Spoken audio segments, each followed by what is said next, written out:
Olá, sejam bem-vindos novamente. Esse aqui é o Minuto Podcast. Eu sou Marcelo Lima, essa aqui é a Paulette. Grande Paulette. O Marcelo não trocou a roupa ainda.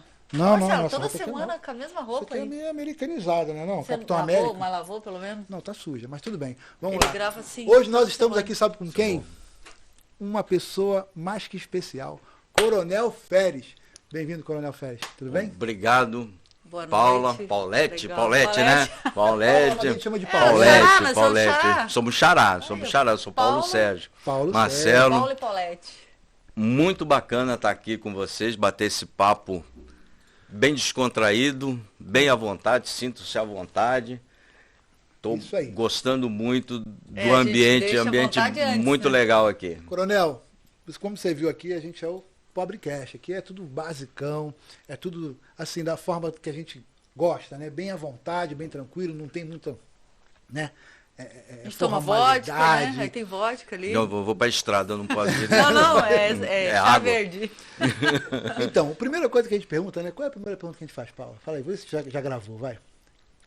É sobre o quê? Quem é o Coronel Feres?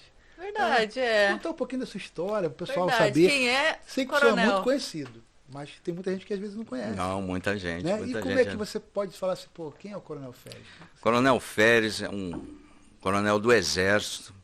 Muito importante isso, essa diferenciação. Muita gente acha, pelo termo militar que vem cunhado desde a da época da Revolução, o pessoal confunde muito o pessoal do Exército com polícia. Sou um coronel do Exército, formado na Academia Militar das Agulhas Negras. Eita ferro! Sou um oficial, um coronel de cavalaria, né, uma arma.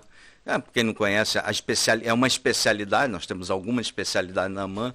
Cavalaria é o que mexe com tanque, popularmente conhecido como blindados, né? Tanque de guerra, né? Eu sou nascido e criado no Pantanal Sul-Mato-Grossense, né? E esse nosso litoral aqui, essa área verde aqui de Bombinha, me remete muito à minha infância, né?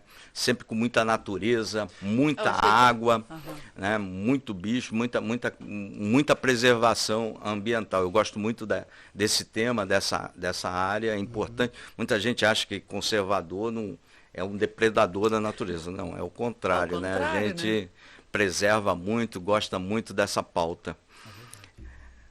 Saí da minha cidade para estudar, sou aluno, fui para Brasília estudar, saí da minha cidade com 14 anos de idade, de Porto Murtinho, Mato Grosso do Sul. Perdão, saí com 12 anos de idade, lá do Mato Grosso do Sul. Então, sempre estudei em escola pública, minha cidade tinha 5 mil habitantes, hoje ela cresceu pra caramba, tem 10 mil.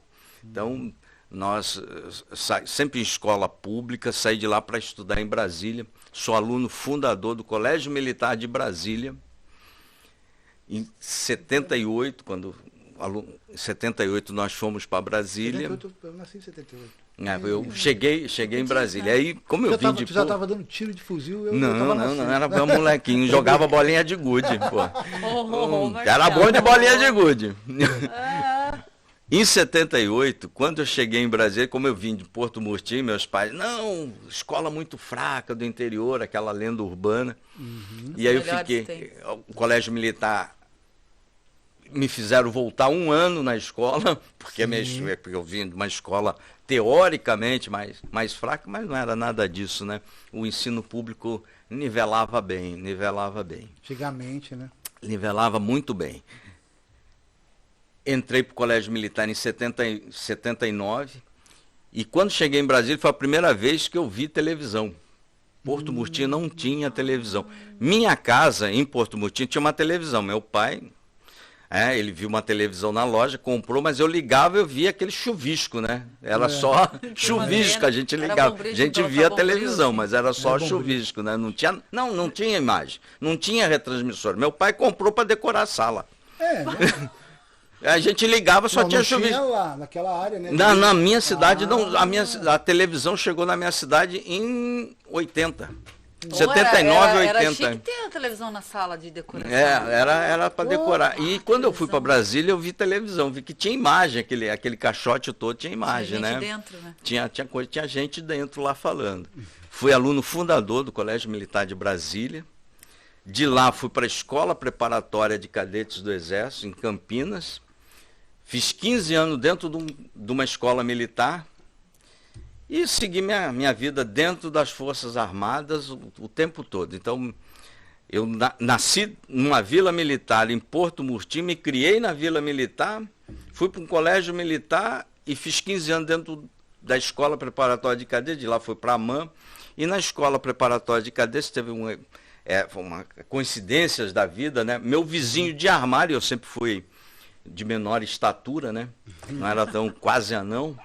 E o meu vizinho de armário, que era mais velho do que eu, tinha 2 anos, era um super velho, ele tinha 17 anos, eu tinha 14, fazendo 15, né? Na preparatória da molecada, era um cara muito velho. Era o irmão do Bolsonaro, o Renato Bolsonaro. Era meu vizinho de armário, somos amigos desde a Escola Preparatória de Cadetes do Exército. A família morava no Vale do Ribeiro, o irmão era paraquedista, então tenente Bolsonaro, de vez em quando ia lá visitar o irmão, e estávamos juntos sempre dentro do... Então, depois fomos para a AMAN juntos, ele foi para artilharia, inclusive ontem foi o dia da artilharia, né? A padroeira Santa Bárbara. E eu fui para a cavalaria. Sim. E, por ocasião das eleições de 18, em 17, ele falou, eu sempre escrevi algum texto, eu sempre fazia análise, né? Ele chamou para dar uma ajudada, porque ninguém queria ser candidato do Bolsonaro, todo mundo achava que éramos loucos, né? Isso, verdade. Então foi uma construção. Hoje em dia todo mundo quer ser candidato do Bolsonaro, né? Mas foi uma construção muito difícil aqui no estado de Santa Catarina, né? Muito difícil, né? E uma construção difícil em todo o Brasil. Os políticos dos outros partidos não queriam migrar para esse projeto arriscado, maluco, no começo, sem dinheiro. Depois que o pessoal viu que pegou, aí veio todo mundo. E por ocasião das eleições de 18, todo eleitor, toda a classe média veio para a política, que estava adormecida, né? E eu sempre digo, toda vez que a classe média dorme, a classe média é sempre a maior vítima da política, né? Então a classe média acordou em 18, veio tudo aqui para a campanha do Bolsonaro, muito bonito, e todo mundo querendo ajudar, e acabamos elegendo muita gente na onda Bolsonaro sem ser conservador de fato, né? Essa foi a trajetória toda. E hoje está aqui no podcast. Hoje estou aqui no podcast catarinense. Não vai na praia? Não, faz 2 anos que eu não piso na praia, viu? Isso é uma mania, isso é coisa do cara que mora no litoral, né? Vai ficando muito e a gente vai pouco à praia. Eu gosto muito de caminhar, né? Gosto muito de caminhar na beira-mar e tal. Igual meu pai também. Meu pai falou, olha, meu pai morava no subúrbio lá no Rio e falou, olha, um dia eu vou morar na Barra da Tijuca, no Rio de Janeiro. E ele lutou a vida dele inteira. E quando a gente morava em Jacarepaguá, que era um bairro intermediário, a gente passou... Eu servi na Vila Militar lá. Você pegava a estrada do Catonho para ir para ir lá para a praia lá da Barra. Sabe o nome da Merck ali? Sei. Então, a gente chegou a morar ali. Do Padre Miguel, a gente chegou a morar ali. E aí a gente ia pra praia. Mas quando meu pai comprou a casa em frente à praia... Não foi mais. Não foi mais pra praia. É que não é mole? E a gente mora assim, minha mãe mora no condomínio, né, Caça e Pesca, aí tem um Barra Mares no meio e tem um Vivendas, que é onde Bolsonaro mora. Morava, né? Em 97, que eu estava fazendo Exaó, até conversei, meus filhos eram tudo pequenininhos, aí numa daquelas fugidas da tarde, era bom ir para água gelada pra caramba, aquele mar da Barra lá à tarde. Estava com a minha esposa, com a Bel, eu falei, vamos morar aqui, a gente pode comprar aqui. Era logo na Barra, perto do Recreio, ainda tinha estrada de areia. Não, ainda era de areia, uns apartamentos legais pra caramba, apartamento de 4, 6 andares. Barra Sul? Barra Sul, ia no Barra Sul. Eu morei no Barra Sul. Né? Pô, e tinha estrada de areia. Eu falei, é legal para morar aqui, então, mas vou ter que trabalhar lá na Vila Militar.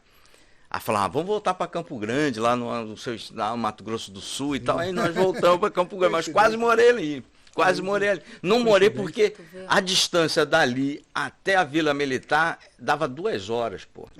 Aí eu falei, pô, todo dia encarar 2 para ir. Mas para ir gasta menos, né? E 2 para voltar. E uma para ir são 3 horas dentro do carro, né? Eu não amo tanto carro assim, né? Então falei, pô. Nem fala. Fala, Paulete. Falei demais, eu falo pra caramba. Não, ótimo, mas é pra falar mesmo. Senão quem fala é ele, daí ele fica... senão eu falo. Falando então fala todo. Você, Paulete. Tá aí. Hoje eu tava vendo um vídeo seu e eu quero que tu eu vou te falar a frase e eu quero que tu siga falando, porque eu achei bem importante, que acho que muitos prefeitos precisam ouvir o que ele disse. Que o prefeito trabalha pro povo. A ideia, não só prefeito, todo político... Falou do prefeito, na época você estava para campanha candidato, mas prefeito. Eu achei bacana. Mas todo político, ele não trabalha para você, ele não está para se servir, ele está para servir a população. E muitos encaram estão ali para se servir do mandato, se servir da população, com projetos próprios, causas próprias, sem uma pauta abrangente. Político não é para isso, né?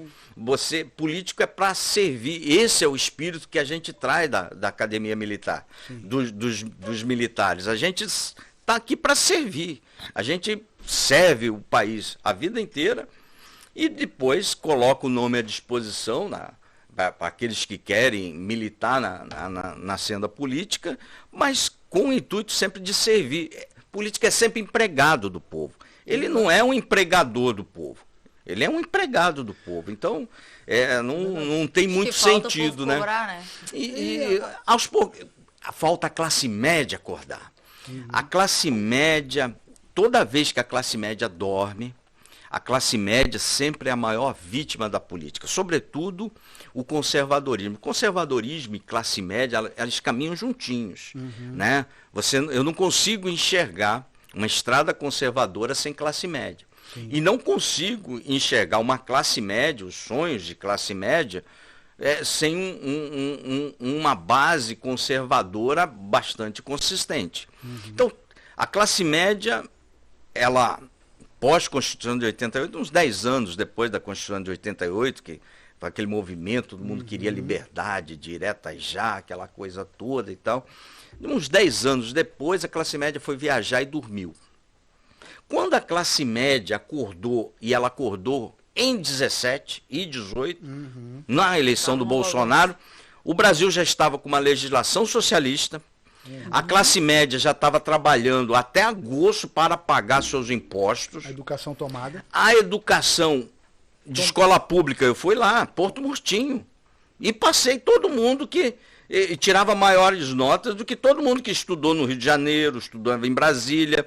Aquele moleque lá de Porto Murtinho, alfabetizado em Porto Murtinho, tinha nota altas para ir para a Academia Militar, para ir para a escola preparatória, muito maior do que todos essa molecada de colégio particular, das grandes cidades.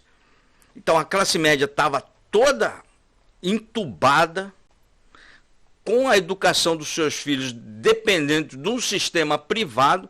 Então, nessa dormida, ela é bitributada, ela acordou bitributada, porque os seus tributos já é para pagar educação, saúde e segurança, só que quando ela acordou, ela estava pagando educação para o Estado, que não recebia, e escola particular. Ela estava pagando segurança para o Estado, que não recebia, e plano de saúde.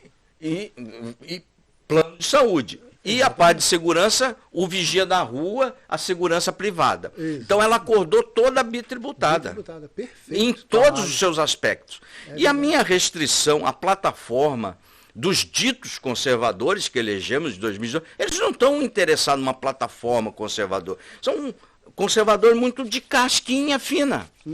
Não estão interessados nessa plataforma mais abrangente do conservadorismo, estão preocupados com a eleição, estão preocupados com like de internet. Isso não é plataforma conservadora.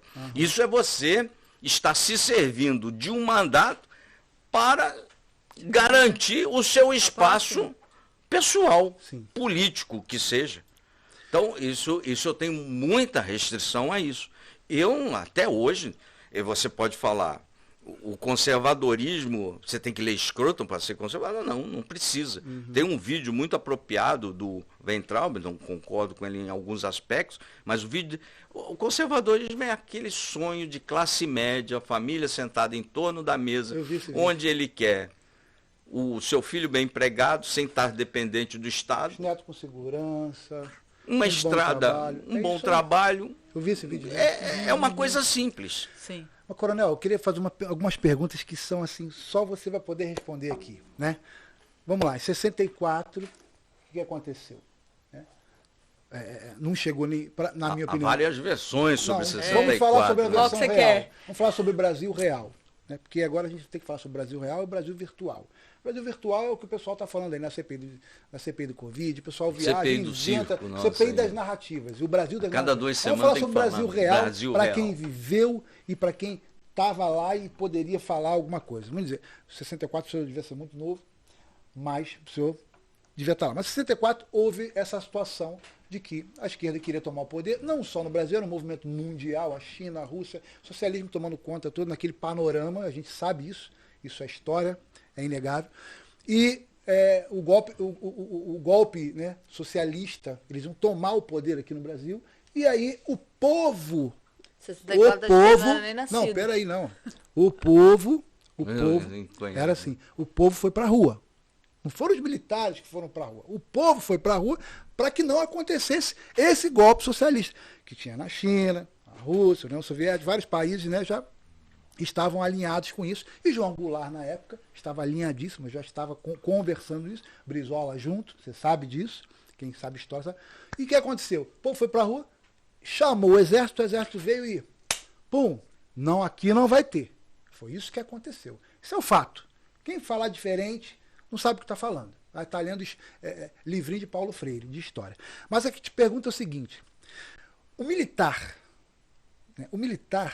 ele tem uma ideologia, uma filosofia, né? As pessoas acham que o militar entrando, tomando o poder, que dá para conversar, não. Eu ouço muito, assim, eu vi um áudio uma vez, eu não sei de quem foi esse áudio, mas eles passaram pelo WhatsApp, um áudiozinho de WhatsApp, que a gente não sabe nem quem é. Fala assim, vocês precisam saber o que é um militar. Como que funciona o militarismo. Não é brincadeira. O militar não vai para a rua para dialogar, para conversar. O militar vai para uma missão. É a última palavra, a última instância da democracia. Assim, eu me considero um conservador, né? Tenho princípios conservadores, mas hoje, analisando assim profundamente, se nós colocássemos os militares na rua, eu não sei se ainda é o momento, porque assim, por um lado a gente ia ganhar muito, claro, que a longo prazo, a gente, lá na frente eu acredito que a gente vai conseguir, o Brasil vai melhorar, vai voltar, né, a ter princípios ideais, mas por outro lado a economia, investimento de fora, começa, os caras, uma guerra civil. Eu entendo. Você está entendendo o que eu estou querendo dizer? Agora eu te pergunto, o que você pensa como militar disso tudo? Assim, essa tomada do poder. Você começou em 64 e acabou em 2021. Isso aí. Um recorte só isso, né? Só isso. Vamos lá. Todo esse seu corte histórico está sendo na página Coronel Feres. Aproveitar, quem não segue, segue lá, Coronel Feres, Facebook, Instagram, em todas as plataformas. FERES, né? Eu vou botar embaixo. FERES, né? Coronel Feres. Instagram, Facebook, Telegram, tudo. Tinder. YouTube. Tinder não posso. YouTube e mês que vem estamos com os podcasts no site Coronel Feres. O site tá, eu que fico brigando com os caras lá do site e tal. Então, e aí vocês vão lá bater um papo comigo, ou eu venho aqui bater um papo com vocês aí, tal, porque aí estamos em todas as plataformas, disponibilizamos uma grade de 16 horas por dia, de segunda a segunda. Só não está sendo disponibilizado nesses últimos 3 dias, começou ontem, porque eu estou no gancho no Facebook por 3 dias, depois a gente chega lá nas censuras da Big Tech.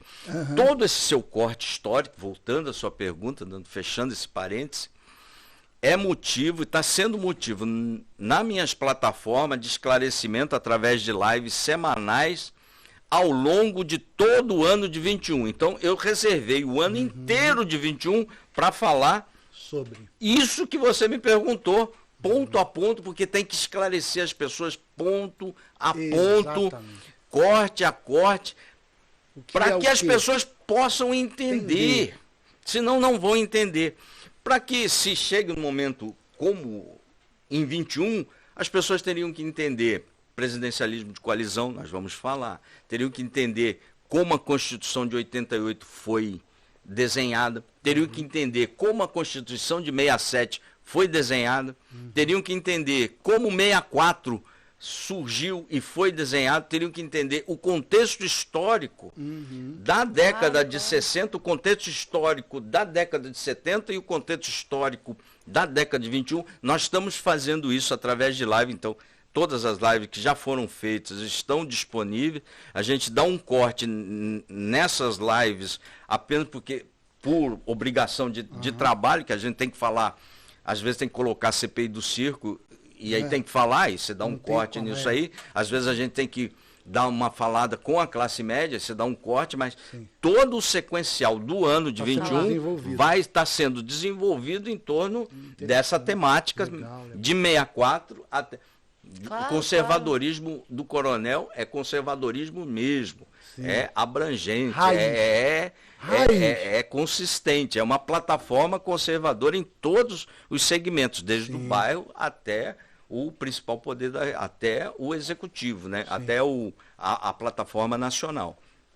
Então, primeiro que para começar a responder a sua pergunta, temos que entender o mundo.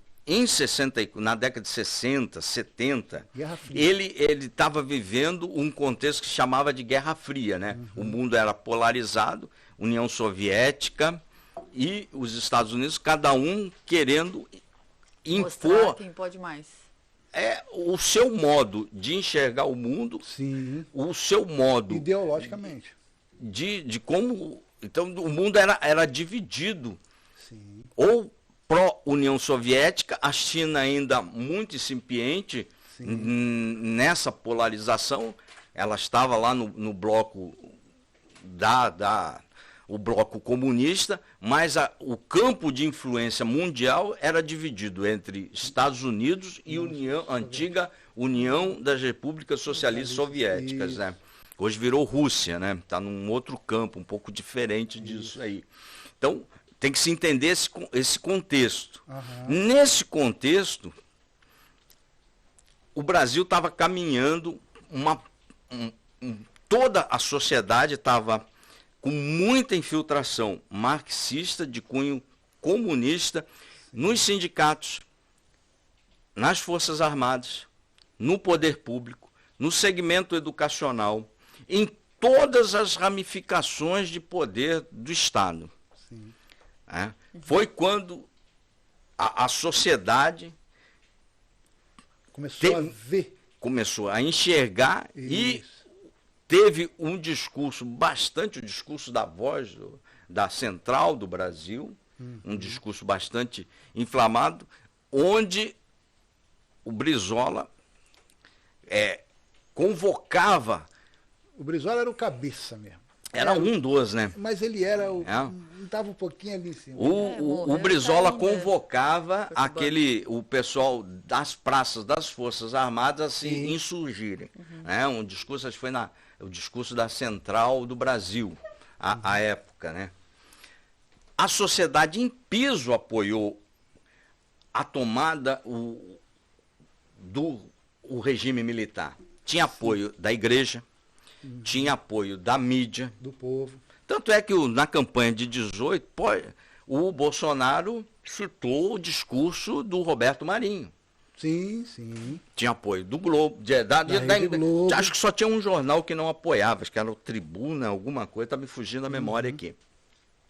Tinha apoio de toda eu já falei, do segmento internacional, tinha apoio das Forças Armadas, era... Então, toda a sociedade brasileira... Estava alinhada. Ela abraçou esse movimento, deu um basta ao comunismo. Quando você compara... Agora, se você pegar, esse foi o registro daquele corte histórico daquele momento. Sim. Se você pegar esse corte histórico e jogar para o corte histórico do século XXI, desse atual momento, vamos começar a comparar as fotos. O Brasil, naquela época, tinha aproximadamente 50, 60 milhões de habitantes. Isso. E quando você vê as fotos proporcionais a 60 milhões de habitantes, falar isso num Brasil hoje de 200 milhões de habitantes, deve ter uma massa de densidade de pessoas proporcional a isso aqui. Não tem essa proporcionalidade, está muito distante essa proporcionalidade. Não tem apoio, estou jogando para o corte atual, Sim. não tem apoio dos organismos internacionais, que tinha à época. Não tem apoio da igreja. A igreja, ela é toda dividida. A igreja, tirando a parte dos evangélicos, quem segurou a ponta ainda da não marxização da teologia da libertação foram os evangélicos. Eu sou um católico praticante, sou um defensor da Santíssima Trindade. Mas as comunidades eclesiais de base, que merece uma live, um capítulo específico disso, ela é toda de orientação marxista da teologia da libertação. A Igreja Católica, que apoiou a época, ela está muito distante desse apoio. Ela é toda dividida. Né?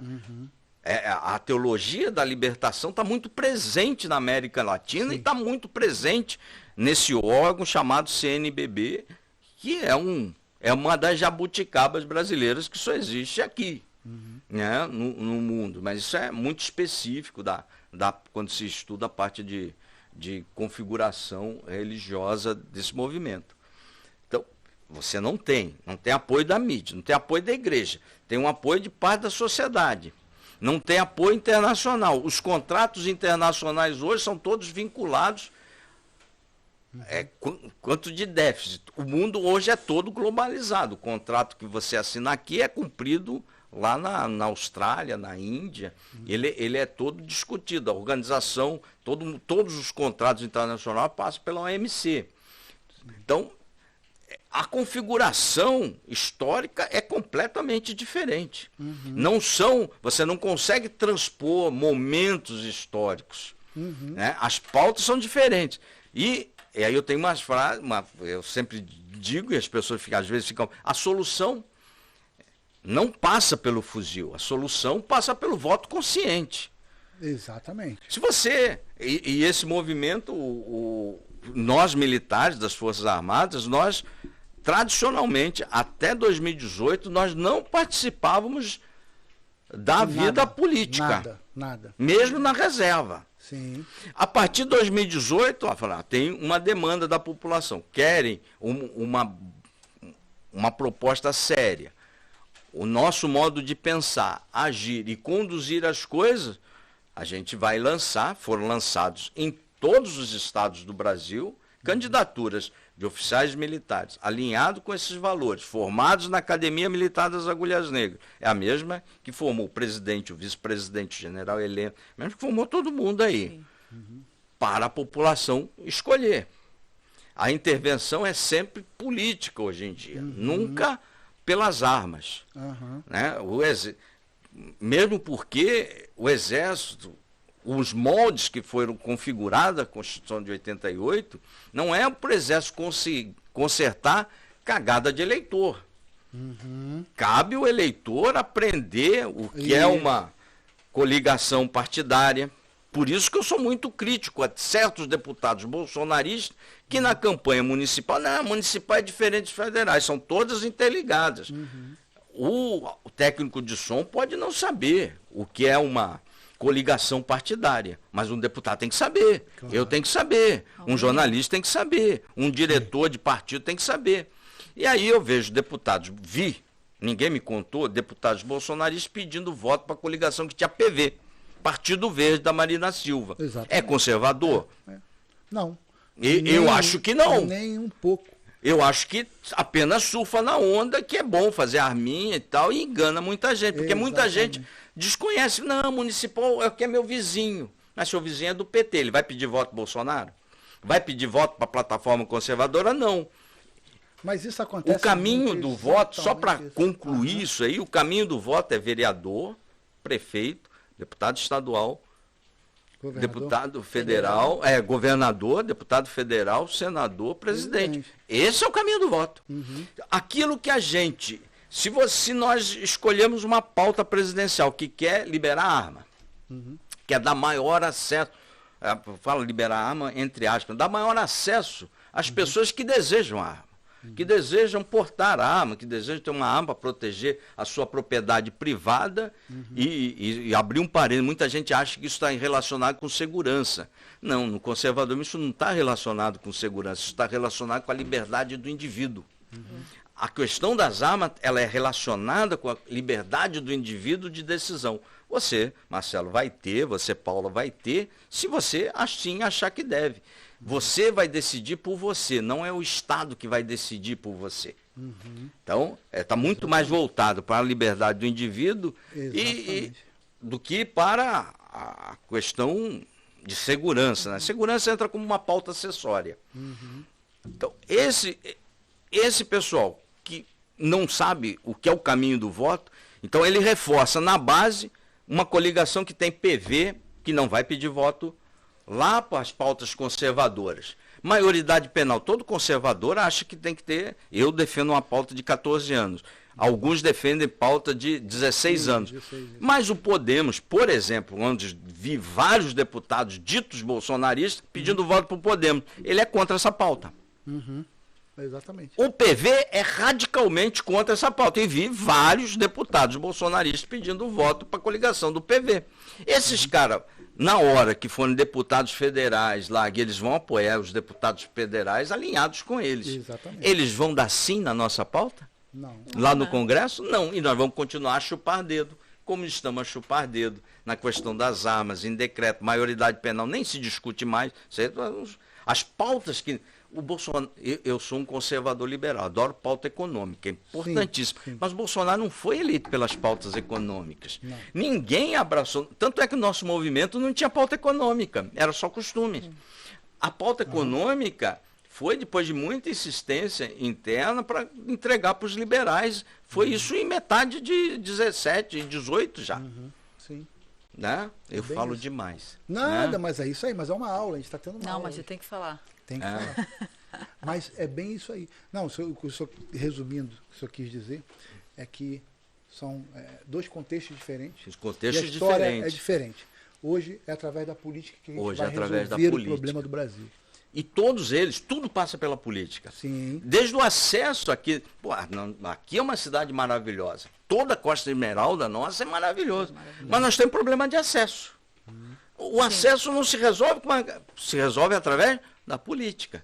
Nós temos problema de proteção ambiental, se resolve através da política. Claro. E é importante, Paula, assim, até falando, é importante hoje, o que acontece é desfazer o que foi feito, que eles conseguiram fazer em parte, que é despolitizar o povo e deseducar o povo, é não dar educação para que o povo não saiba votar e vote por qualquer coisa, porque hoje... Vota por qualquer coisa, viu? 50 reais o cara vai e vota. Nas municipais, isso é muito latente. Mas é porque a pessoa que vende o voto por 50 reais, ela não sabe que um prefeito de uma cidade, estou dando um exemplo, um prefeito de uma cidade, ele tem um poder executivo na mão e ele vai executar práticas e exercícios no sentido da educação direta do filho dele. Na educação da saúde do filho dele direta. Então ele vende por 50 reais, às vezes, o futuro do filho dele. Bota um prefeito que às vezes não vai comprar, em vez de comprar uma ressonância magnética, para botar lá numa UPA, estou dando um exemplo ali, municipal, ele vai pegar o dinheiro e vai botar em sei lá, cultura, em negócio que vai fazer que não tem nada a ver, ou então até botar no bolso, nem vou falar isso. Mas isso que eu estou querendo dizer é porque, assim, o movimento que tem que acontecer hoje e que está acontecendo, mas ainda é pequeno. É pequeno, eu creio que isso vai crescer. Minha página é uma página de educação política. Isso. Política, 16 horas de política. Os adolescentes e os jovens têm que saber o que está acontecendo, o que é um prefeito, o que é um vereador, o que cada um faz. Então, aí você ela começa no bairro. O que acontece na internet hoje? O que acontece na internet hoje, Paulo? O cara quer dar opinião, não sabe do que é nada. Aí você chega lá pro cara e fala assim, não, o Bolsonaro não quer vacinar, ele é contra a vacina. Aí tu fala, pô, mas ele é contra a vacina? Mas quem te falou isso? Ah, não, porque ele é isso, que ele é aquilo, aquilo. Não, olha só. Viram os modismos. Qual é o maior país começa... qual é o maior país que vacina hoje no mundo? Ah, os Estados Unidos, o segundo. E o terceiro? E o quarto? É o Brasil. O quarto é o Brasil. Ah, mas é o Brasil? É. Ah, tu não sabia? Não, não sei. Então, quer dizer, o povo, e tem muita gente que quer opinar e não sabe nem o que está falando. Nós precisamos de classe média acordar. O conservadorismo precisa de classe média acordar. A gente precisa dos deputados ditos conservadores. Tem alguns que estão fazendo belíssimos trabalhos, sobretudo na esfera federal, essa mostra de conscientização, mostra da abrangência, mas tem outros que só vão na negócio da arminha e fazer meme. Isso não educa politicamente. Tem muito, muito. Não é para fazer meme. Tem um deputado foi feito para fazer meme. Pô. Faz meme também, mas dá um gás no conservadorismo. Mas não, eles têm medo de concorrência. Então tem que desidratar um, desidratar outro. Isso é uma besteira. Isso é uma infantilidade. Isso enfraquece o movimento. Exatamente. E aproveitar esse tempo para conscientizar. Aproveitar que a gente ganhou um respiro da esquerda para a gente poder falar. A classe média dormiu depois da eleição, acordou agora depois que está toda entubada. Depois das municipais. Nas municipais, o Brasil não foi só em Santa Catarina. O Brasil inteiro. O conservadorismo apanhou no Brasil inteiro. Claro. Sim. Inteiro. Todos aqueles que trancaram rua, fecharam, a população votou. Depois caiu a ficha. Depois caiu a ficha. Exatamente. Agora, Inês é morta. Né? Até aí a população sem engambelada é da tradição política brasileira. Aos pouquinhos você vai. É um trabalho devagar, aos pouquinhos, por isso que eu gosto muito de uma frase que eu sempre uso: a trajetória é sempre mais importante que o resultado, porque você convence o clareia uma mente aqui, outra ali, outra acolá, e é longo prazo, é um trabalho longo, devagarzinho, não tem que ficar preocupado, focado em resultado. Sim. Se você focar em resultado, aí você vai ter que começar a mentir e tal, falar o que as pessoas querem ouvir. Os resultados vêm até no caminho. Então, o caminho já traz resultados. Resultados assim, esclareceu com um, esclareceu com outro. E aí, durante essa dormida da classe média, os ditos conservadores não só dormiram, como ajudaram os tranca-rua. Foram pedir voto para o PV, Podemos, PDT. Eu falava, mas esses caras não se elegeu com a arminha. Agora não presta agora. Mas o PT é ruim pra caramba.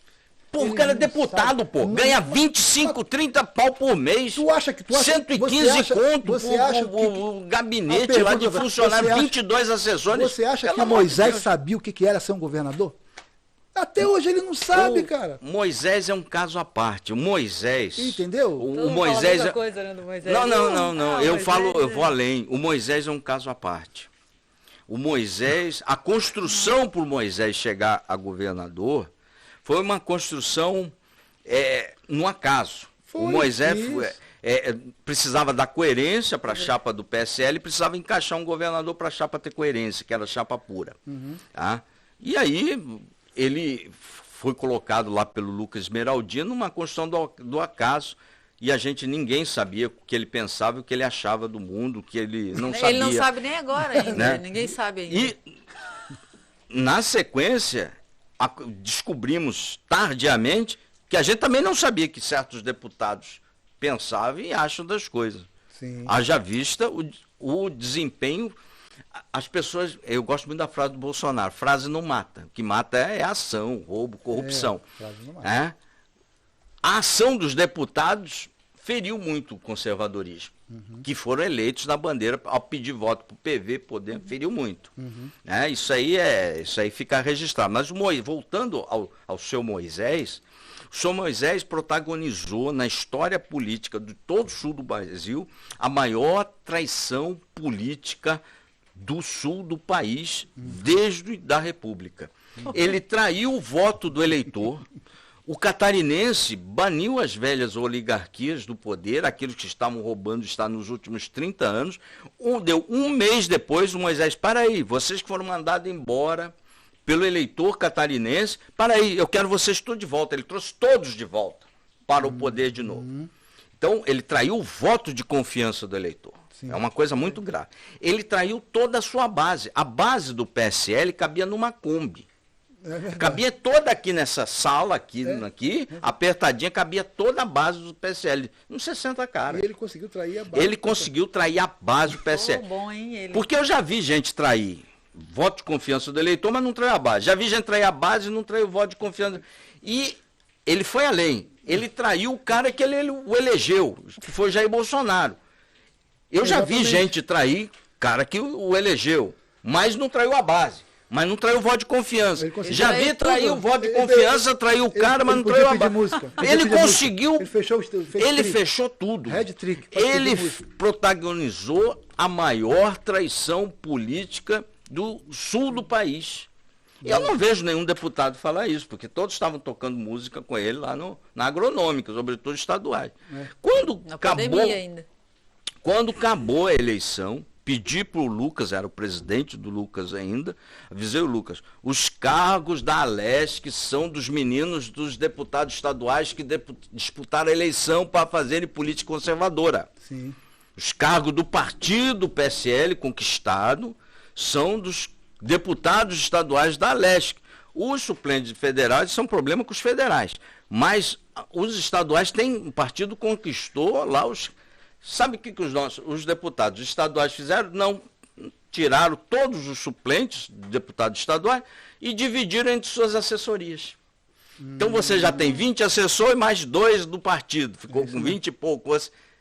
Uma mesquinharia, arrebentou o conservadorismo, mataram todos os outros que os elegeram, que foram os outros deputados estaduais que disputaram, eu disputei a federal. Mas isso foi solicitado por... Depois teve o Fábio Souza, solicitei a mesma coisa. Pergunte se alguém abraçou um desses eleitos bolsonaristas, conservadores, Arminha. Não. Está ali. Isso tudo é documentado. Isso tudo está ali para quem quer ver. Esses caras pedindo voto para Podemos, Partido Verde, também está tudo documentado aí. É só entrar lá. A internet ela é para sempre. Por isso que eu digo, a trajetória é mais importante que o resultado. Você tem que ter uma trajetória coerente. Como é que o Coronel é assim? Ah, mas isso aqui não, ele é assim, pô. Você tem que ser coerente. É isso que vocês querem? É isso que vocês querem? Então tá ali. Agora, você não querem isso, então vai para lá. Agora, não tem isso não quer dizer não dialogar, isso não quer dizer não ter projeto, isso não quer dizer nada disso, mas você tem que ser coerente naquilo que você pensa e professa. Mas aí você tem... Você não pode defender família e dormir no cabaré. Exatamente. Não vai fechar essa coisa. Exatamente, é isso. Resumiu, matou. Paula. Deveria ter votado no Merizio, hein? Perdi meu voto. Merizio também não, né? Nem fala, vai. A gente ficou mal de qualquer forma, viu? Olhando os prognósticos. Mas todos os estados ficaram assim. Todos os estados ficaram assim. Rio de Janeiro, o Roraima manteve. O Brasil inteiro, né? O lado, o Roraima lá no norte continuou mantendo. Mas o Bolsonaro não queria lançar candidato a governador. Ele lançou aqui em Santa Catarina, impôs a candidatura, porque a gente foi chapa pura, impôs a candidatura. Aqui é muito forte. Tanto é que teve um rolo em pedir voto pro Moisés aí. Não sei se vocês ainda estão lembrados da campanha. O Bolsonaro não pediu voto pro Moisés e tal. É verdade, ele não pediu. Ele não queria pedir. Ele não pediu nem para um nem para outro. Mas depois ele pediu, né? Mas a briga para a gente colocar, eu pedi o voto pro Moisés em 250 cidades fisicamente. É imperdoável o que ele fez. Estava associado. Imperdoável o que ele fez. O voto do Bolsonaro estava associado. Era só colocar no segundo turno. Quem o elegeu foi o Bolsonaro. Estava automático. A briga era para colocar no segundo turno. Aí colocou no segundo turno, acabou. E foi uma briga no presidente. Foi uma briga grande. Foi uma briga grande para a gente colocar ele no segundo turno. Ele trabalhava virado. Depois ele traiu toda a base. Aí ninguém podia levar as propostas conservadoras, os projetos conservadores para o governo, porque todo aquele que o eleitor catarinense mandou embora, ele trouxe tudo de volta. O símbolo máximo disso foi a Secretaria de Fazenda com o Paulo Eilar. Fez história, vai ficar na história. Vai ficar na história. Pelo menos ele fez uma coisa. É o maior jegue político do estado de Santa Catarina, sem dúvida nenhuma. Puxando o gancho aí de falar bobagem na rede social. E essa CPI, hein? A CPI do circo. A CPI está sendo... CPI nunca Todo é bom, dia tem né? um capítulo... Tá bom acompanhando. Mas a exposição política para o governo nunca é boa. A CPI nunca é boa para ninguém, né? Não é boa para você que está sendo... Mas você faz uma análise. Não, eu vou chegar onde você quer. Não está sendo ruim. CPI, vou voltar à minha frase. CPI nunca é boa. dentro desse contexto ruim, está se extraindo alguma coisa para acordar determinados segmentos e mostrar para a sociedade outras coisas. Ao mesmo tempo, isso olhando com os olhos benevolentes para a gente, né? O lado conservador. Mas, ao mesmo tempo, serve para reforçar as coisas ruins que falam, as inverdades que falam contra a gente. Então, volta a frase, a CPI nunca é bom, mas dessa coisa ruim, dessa limonada amarga, a gente consegue sedimentar uma parte do conservador, mostrando essas anomalias que lá existem, acordar uma outra parte da população, sobretudo com a politização, o escracho, o deboche dos condutores da CPI, então essa outra parte que acorda, vem com melhor e fez com que a militância, as grandes páginas, os formadores de opinião entrassem, a cada 2 semanas eu faço uma CPI do circo, cristalizassem certas imagens, certos conceitos, certa divulgação de notícia boa.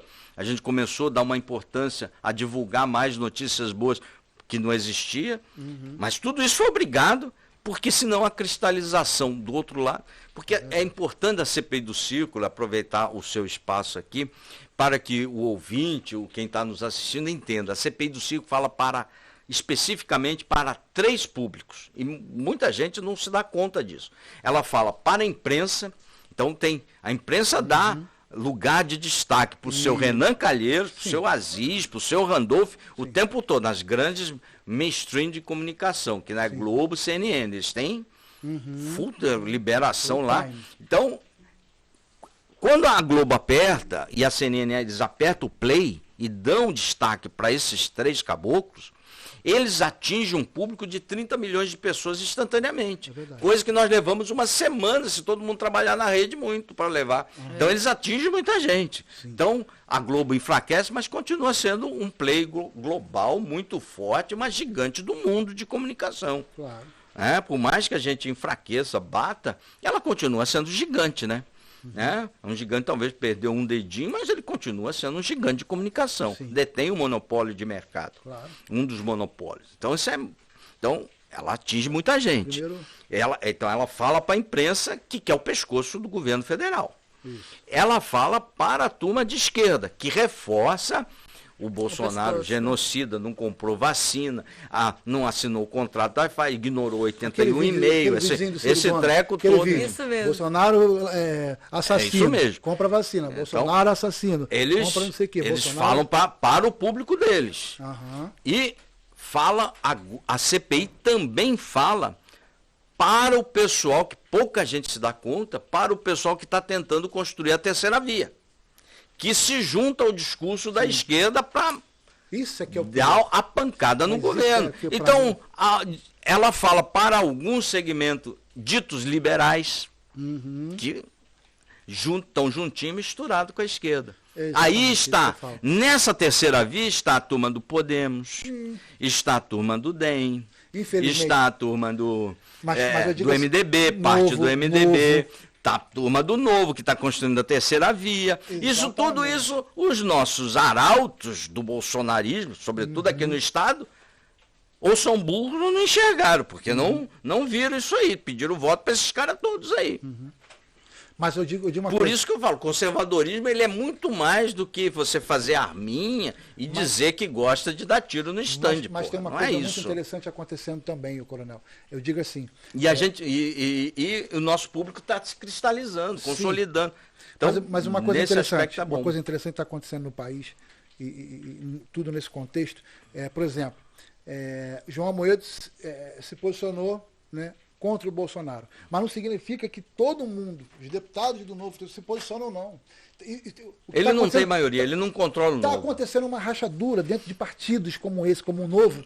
Né? O líder do Novo no Congresso já colocou o nome à disposição para ser o candidato a presidente em 22. Exatamente. Então está tendo muita ramificação dentro 16 horas de política, Coronel faz por dia. Então tudo que é jornal, tudo quando é negócio, a gente lê tudo, assiste tudo. E eu digo, é muito gás você tem muito estômago para ver a programação da Globo News, da CNN. É muito revoltante, às vezes, a mentira explícita que dá e a desinformação. É uma coisa que pra gente, eu digo assim, pra gente que acompanha, pra gente que observa, você que assiste a CPI, senta ali e assiste. Porque você fala, TV Senado, pá, tu vai na TV Senado. Ali ninguém está comentando nada, ninguém está falando. Tu assiste aquilo ali. É chocante. E depois você vai na Globo e vê o que eles estão falando daquilo. Cara, você passa uma mal. retorcida. Cara, eles conseguem. É uma desinformação. Só que atinge muita gente. Claro. Atinge muita. Eu sei que a vizinha da minha mãe, lá no apartamento em Curitiba, aí minha mãe fala, não, mas eu mantenho meus pais informados, eu acho que todo filho deve manter os pais informados, porque o pessoal mais velho tem ainda, alguns ainda têm a tendência de ficar se informando pelo canal tradicional. Sim, de mês. Claro, muito. Não, mas Bolsonaro não comprou vacina. Lá no negócio da Pfizer, que falam tanto, saiu, não tinha previsão legal. Eu trabalhei só em administração executiva, eu trabalhei com a 866 desde quando ela foi promulgada até 2012, pô. Vi toda a evolução e o engessamento da lei 866, para quem não sabe, é a lei que baliza toda a administração pública, licitação, contrato, tudo que você vê de rolo passa pela 866 aí. Mas deixa eu só falar, desculpa cortar o senhor aqui, mas só para te explicar para o pessoal que está assistindo, é um negócio assim, eu vou falar uma coisa para você. Finge que eu sou o Renan Calheiros ou o Randolfo Rodrigues, qualquer um daqueles. Vou ter que te xingar. Não, finge, eu vou chegar para você. Né? Mas, ô coronel, o senhor trabalhou no Ministério da Saúde, e por que o senhor não comprou vacina na época que tinha que comprar? Aí você me responde. Aí você fala que eu estou mentindo. Não, calma, vai lá, responde, da Pfizer. Aí você vai explicar o porquê. Qual é a explicação que a Pfizer deu? Que não tinha um contrato, que não podia... A Pfizer, primeiro, não tinha a previsão legal. Tanto é que a Argentina tem o mesmo problema, que não comprou até agora a Pfizer. A Argentina aqui do lado. Sim. Só que a Argentina não vai para a mídia porque tem uma benevolência, porque o presidente argentino, ele é progressista e aí tem uma benevolência da mídia. Né? Fechando esse parênteses. A Pfizer não tinha previsão legal para se comprar. Sim. O contrato da Pfizer não era draconiano. Não, peraí. Ele continua a ser draconiano. Eu quero só saber o seguinte, eu não quero saber o que você está falando. Eu sou o Renan Calheiros. Eu não quero saber o que você está falando. Eu quero saber por que você não comprou vacina. É isso que eu quero saber. Você não está respondendo. Você não está respondendo a pergunta que eu estou fazendo. É sim ou não? Aí ele quer o negócio do sim ou não, né? Aí tem que xingar. Aí se xingar você, o outro do lado vai te prender. Tipo assim, então você fica numa sinuca de bico. Parou a brincadeira agora. Agora, o senhor começa a explicar tecnicamente o fato acontecido. Aí, mas ninguém quer saber disso. Eles. Ninguém quer saber disso. Aí eles, não, mas não quer saber. Não. Ninguém. É que a CPI, ela fala para esses três públicos. E esses três públicos não querem saber desses fatos. Eles querem saber que não comprou, por incompetência, inanição. E não comprou porque era um descaso, não ligava para as mortes das pessoas. Aí para reforçar esse discurso. Chamam uma médica como Nise Yamaguchi, que tem uma história, que sabe se posicionar, que sabe o que está falando, e que quando ela vai para a CPI, ela sabe que ela vai porque tem razão no que fala, cara, eles dão um tiro no pé. Aí chega lá, tem que ficar atacando a mulher. Porque o que acontece? O que eles fizeram com a médica foi além do ataque, né? Mas então, foi de uma escrotidão muito grande, todo né? Mundo sabe quando a pessoa está argumentando com alguém. Uma falta de respeito total. Quando tu está argumentando com alguém, o que eles fazem? Eles têm que começar a te colocar numa posição de que, não, você é mentiroso, mas você é mentiroso. Não, mentiroso por quê? Não, você é mentiroso. Não, mas isso aqui é mentira. Igual o Otto Alencar ontem, cara, passou uma vergonha. O cara explicou para ele, não, mas o senhor, o cara tinha respondido, o Queiroga tinha respondido ele. Então, assim, é uma coisa de louco. Quem assiste aquilo ali é uma coisa de louco. E eu não sei como que, assim, me desculpa, mas assim, para mim, esses apresentadores da Rede Globo são tudo bando de mau caráter. Eu tenho que falar. São vagabundos porque eles sabem. Não são pessoas desesclarecidas, não. Elas sabem que estão fazendo aquilo ali para destruir uma coisa e sabem que estão jogando com a mentira.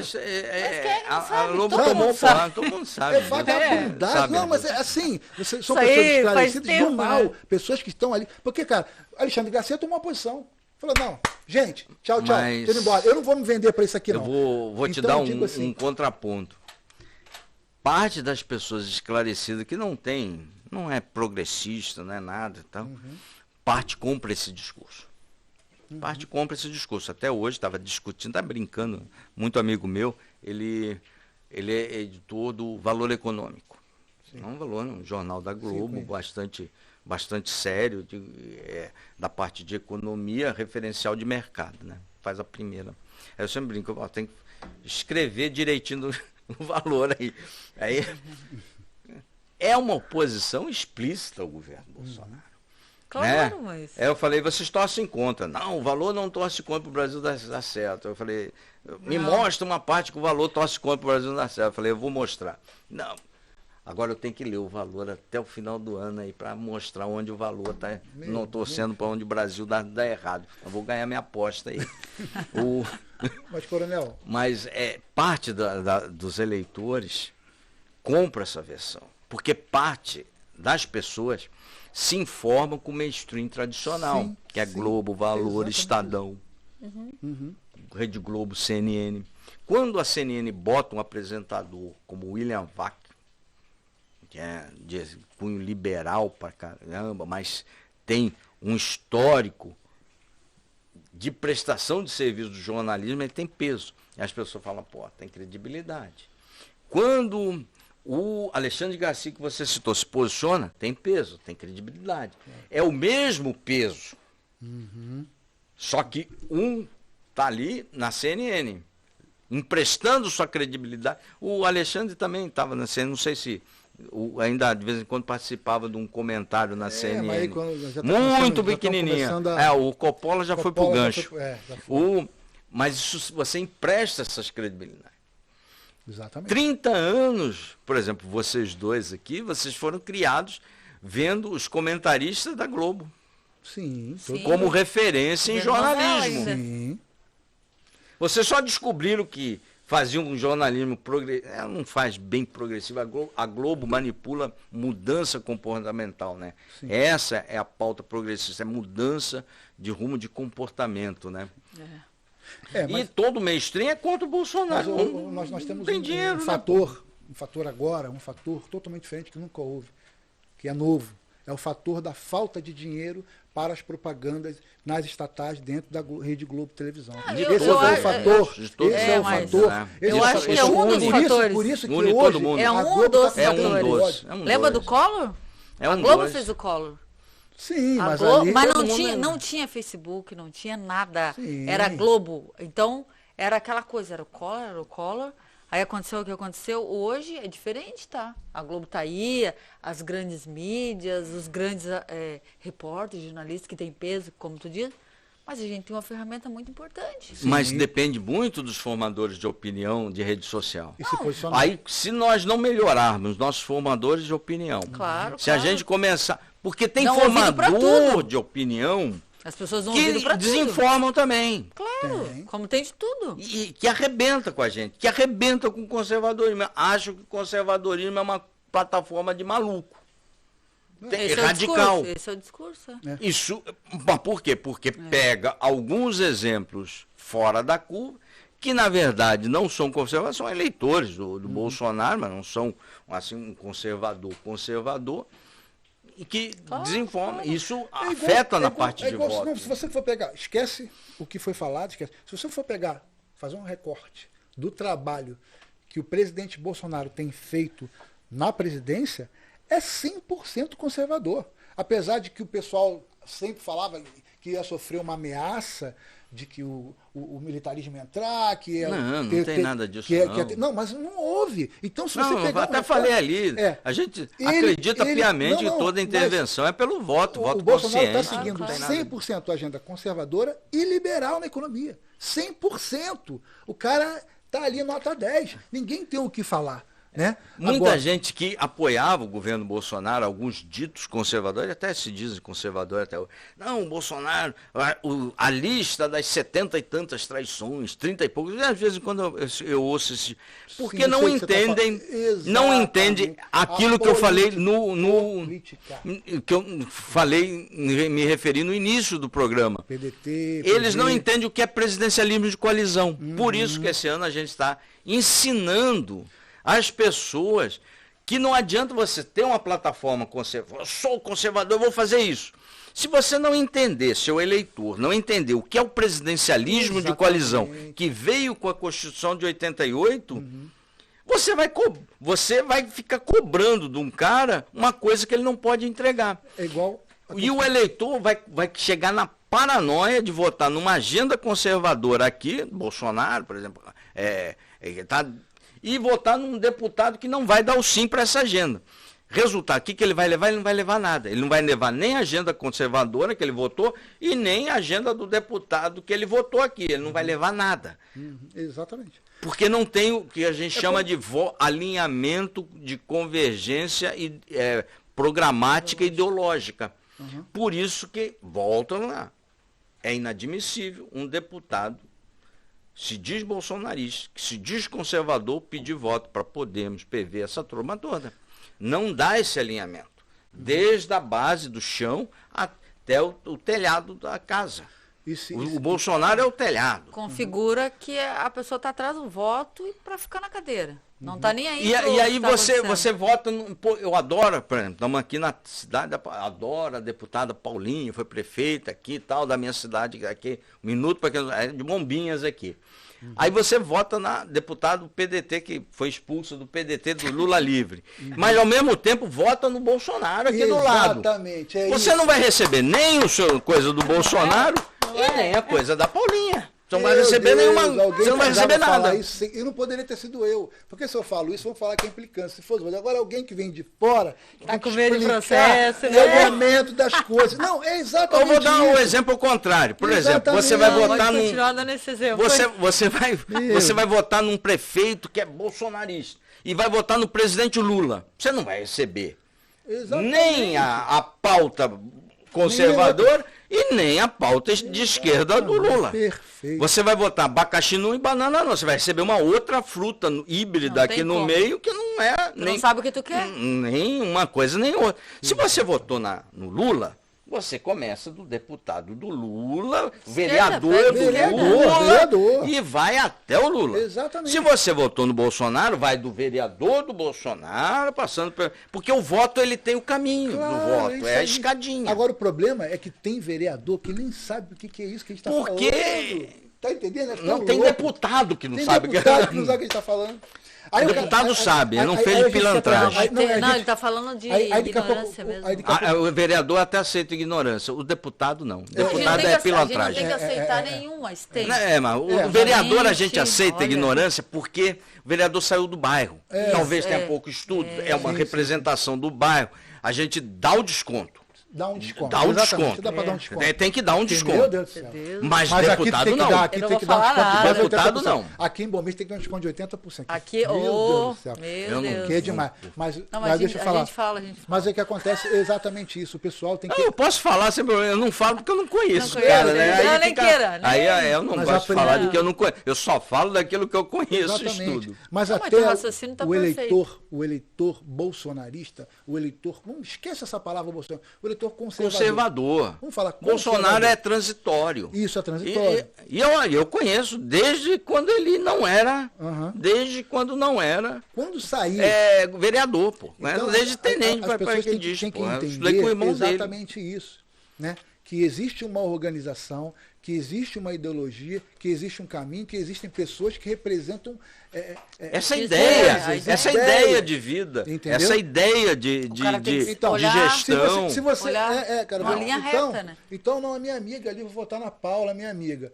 Mas a Paula é a favor do aborto, é a favor da legalização das drogas, é a favor da desmilitarização da polícia, mas eu vou votar no Bolsonaro e não vai funcionar. Meu irmão, não existe. Você vai jogar fora você é um cara, você é uma pessoa sem identidade. Não vai Um funcionar. voto desse é uma pessoa que não tem identidade, que ela não sabe o que quer. Então você está entendendo?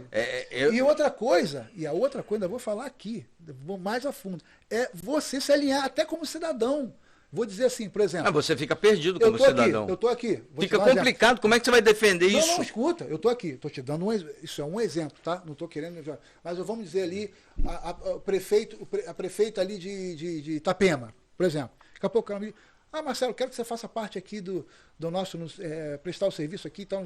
Mas como é que funciona? Aí você vê que aquilo ali, hoje, o governo é feito pelo prefeito.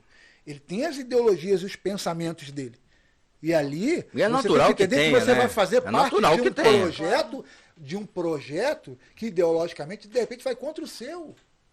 Então, cara, isso também é importante. É muito importante, as pessoas pensam, fundamental, eu diria. Não, estou trabalhando na prefeitura ali, mas tá tranquilo, eu só faço isso. Não, você está fazendo parte de um projeto de trabalho. Então, tudo é um projeto político de trabalho. Claro. Entendeu? Por exemplo, eu vou te dar um exemplo aqui. Só o salário, né? Marcelo, eu sou o defensor número 1.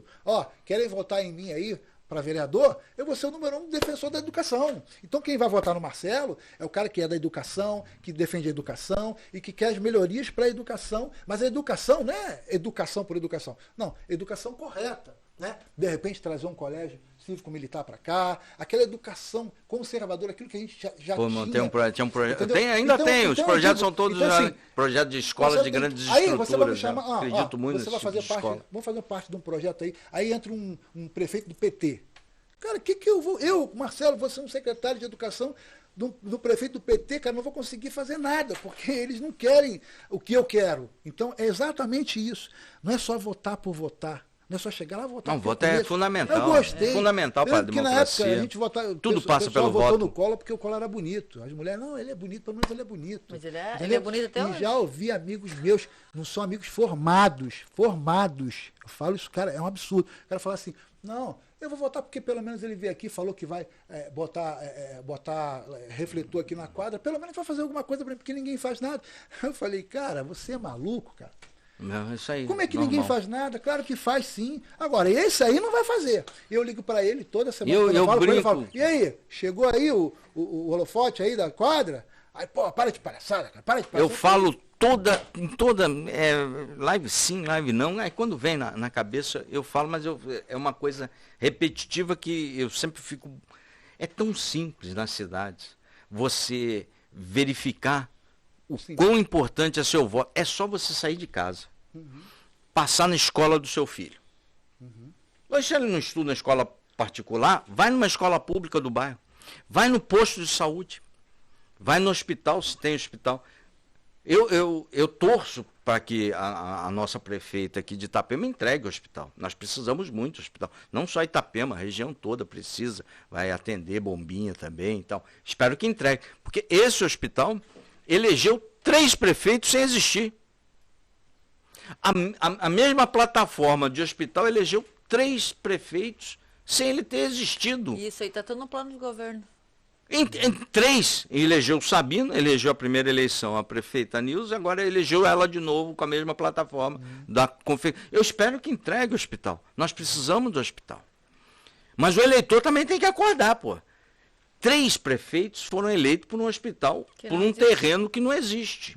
Então, pô, a gente precisa, é um voto de confiança que o eleitor deu à prefeita. Então, eu espero que entregue o hospital, porque nós precisamos. A cidade precisa, a região precisa. Tijucas, vai atender Tijucas, Porto Belo, Bombinhas, vai atender todo mundo. A gente precisa. O que não pode é a gente ficar dependendo lá da Marieta, dependendo o tempo todo de Itajaí. Né? Dependendo da boa vontade do vizinho, né? A gente precisa de um hospital aqui, eu espero que entregue. Eu estou torcendo para que ela entregue. Então, estou indo mesmo, bom, né? Porque eu sou morador daqui. Pô, eu não vou torcer contra o prefeito de minha cidade. Estou torcendo que execute, teve um voto de confiança, execute. Mas o eleitor está muito longe desse cenário. O eleitor, ele é muito imediatista, ele gosta de ele vota ainda num rostinho bonito ou num pá de silicone bem feito, né? Aí dá voto pra caramba. Isso nota ainda de R$50 dá. Aqui em Bombinhas a gente vê cada Paula, coisa. Candidato. Vamos falar sobre a candidatura? É candidato? Como é candidato? Não, a gente, já está começando já. A gente sempre estamos trabalhando num projeto político. A nossa plataforma de comunicação é conservadora, não se importamos com o resultado de eleição, mas a gente sempre trabalha para fortalecer o conservadorismo no Estado, sempre para entender melhor a sociologia das pessoas, sempre procurando esclarecer o maior número de gente. É muito cedo, a gente sempre está com o nome à disposição, claro. Vamos estar sempre ajudando onde o presidente Bolsonaro estiver, a gente vai estar ajudando e sempre vai estar com o nome à disposição para atender esse projeto todo aí. Partido?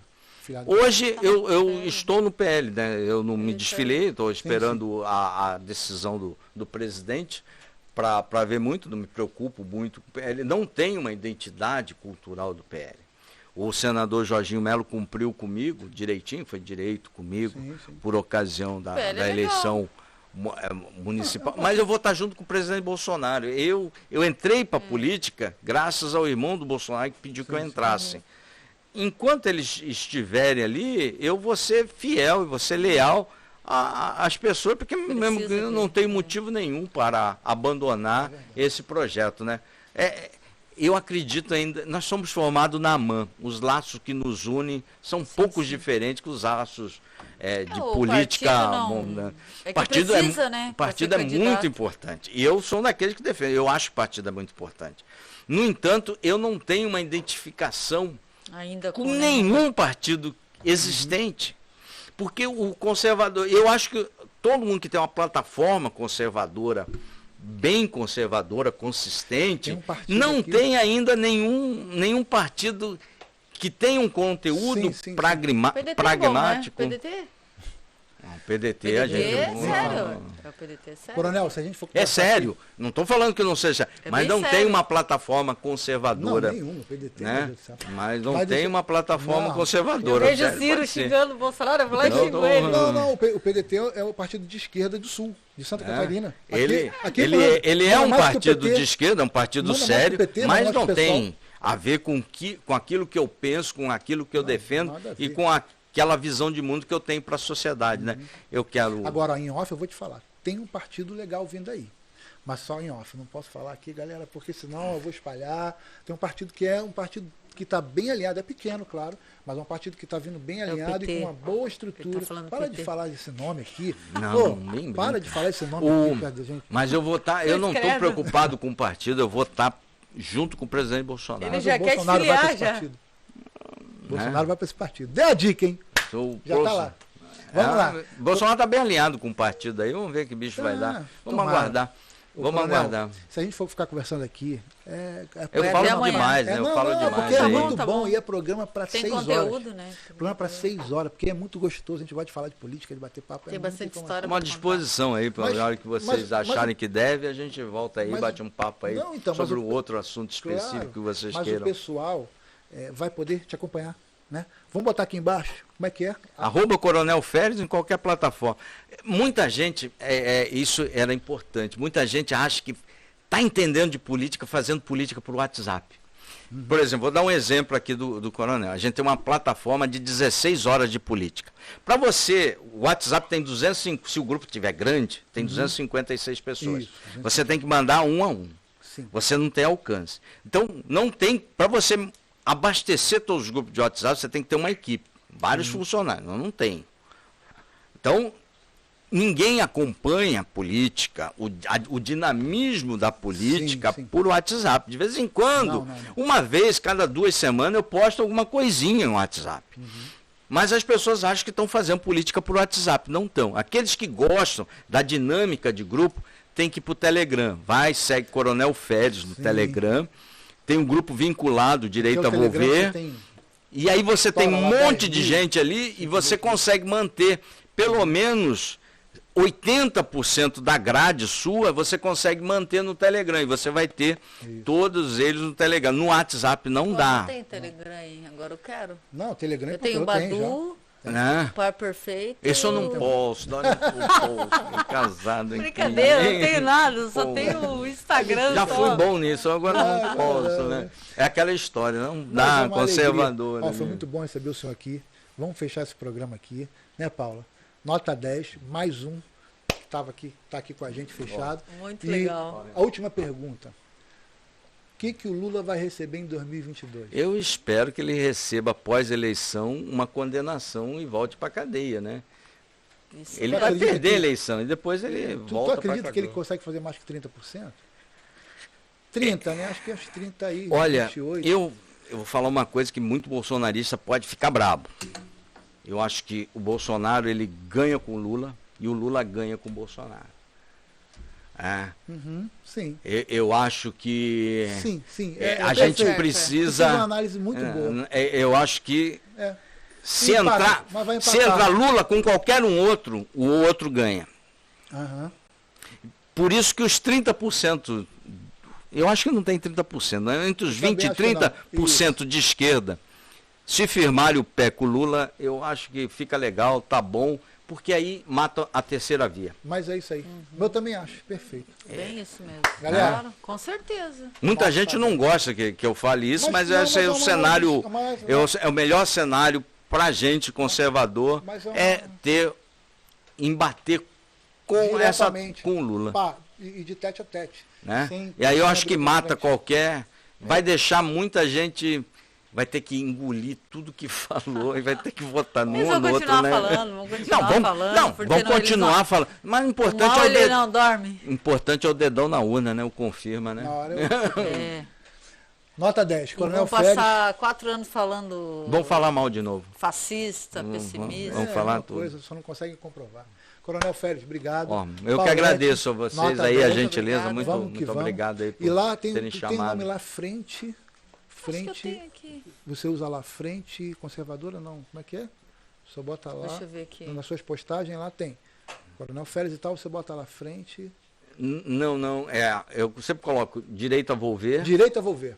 Direito a volver. É uma simbologia, minhas origens lá da Academia Militar e a direita, né? Nós precisamos virar a direita, colocar o Brasil mais à direita. Tem um ditado chinês que diz: quando o galho está muito tensionado para a esquerda, você tem que tensioná-lo muito para o outro lado, para a direita, para que ele volte ao equilíbrio natural das coisas. É importante que tenha esquerda, é importante que tenha direita, é importante que tenha uma candidatura de centro-esquerda, centro-direita, é importante todos os espectros da política, né? Você divergir sadiamente é sempre salutar. O que não dá é para fazer política rasteira, sem projeto político, sem uma bandeira ideológica, sem uma consistência, achando que você pode flutuar da esquerda para a direita. Candidatura fake. Isso é um assassinato à reputação, isso é um desrespeito com o eleitor, para com o eleitor. Esse é raiz mesmo. Esse é raiz. Fechou. Coronel Félix. Um abraço. Faz uma fotinha aqui.